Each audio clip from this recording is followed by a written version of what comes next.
విద్యార్థి federation SFI Telangana రాష్ట్ర committee పిలుపు మేరకు ఏదైతే సమగ్ర శిక్ష ఉద్యోగులు తమ న్యాయమైనటువంటి డిమాండ్లు పరిష్కరించాలని చెప్పేసి గత 28 రోజులుగా మరి సమ్మెలు చేస్తున్నారో వారికి మద్దతుగా తెలంగాణ రాష్ట్ర కమిటీ సంపూర్ణమైనటువంటి మద్దతు తెలియజేస్తూ ఈ రోజు ఏకకాలంలో రాష్ట్ర వ్యాప్తంగా ఉన్నటువంటి 33 కలెక్టరేట్ల ముందు కూడా ఎస్ఎఫ్ఐగా సమగ్ర శిక్ష ఉద్యోగులకు మద్దతుగా ధర్నాలు నిర్వహించడం జరుగుతా ఉంది.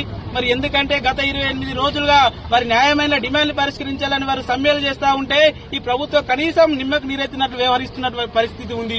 ఎందుకంటే వాళ్ళు అడుగుతున్నది కొంతమ్మ కోరికలు కాదు, న్యాయమైనటువంటి కోరికలే. ఏదైతే ఇప్పుడు ముఖ్యమంత్రి ఉన్నటువంటి రేవంత్ రెడ్డి మరి ఆయన చెప్పినటువంటి విధంగా వీళ్ళని రెగ్యులరైజ్ చేయాలి. గతంలో ముఖ్యమంత్రి కాకముందు టీఆర్ఎస్ హయాంలో కూడా వీరు ధర్నా చేసినప్పుడు మరి స్వయాన అప్పుడున్నటువంటి రేవంత్ రెడ్డి వెళ్లి మరి వరకు మా అధికారంలోకి వచ్చిన తర్వాత మరి రెగ్యులరైజ్ చేస్తాం, మీ సమస్యలన్నీ పరిష్కరిస్తామని చెప్పి ఈ రోజు అధికారంలోకి వచ్చి ఇన్ని రోజులు గడుస్తా ఉన్నాయి. మరి వీళ్ళ టైంలో కూడా వీళ్ళు ధర్నాలు చేస్తే ఆ రోజు ఇచ్చినటువంటి మాట ఈ రోజు గుర్తుకు రావడం లేదా అని చెప్పేసి కూడా ఈ సందర్భంగా అడుగుతా ఉన్నాం.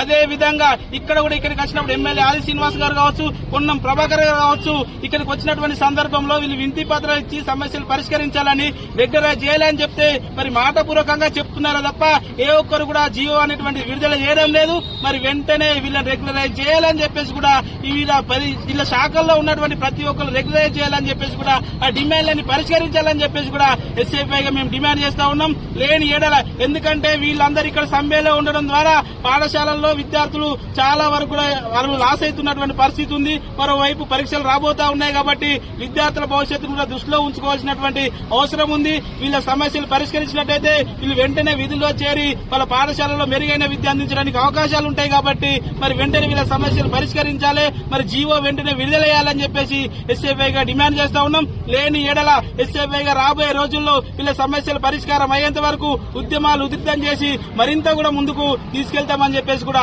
ఈ సందర్భంగా డిమాండ్ చేస్తా ఉన్నాను. నా పేరు మల్లార ప్రశాంత్, ఎస్ఎఫ్ఐ రాజన్న సిరిసిల్ల జిల్లా కార్యదర్శి.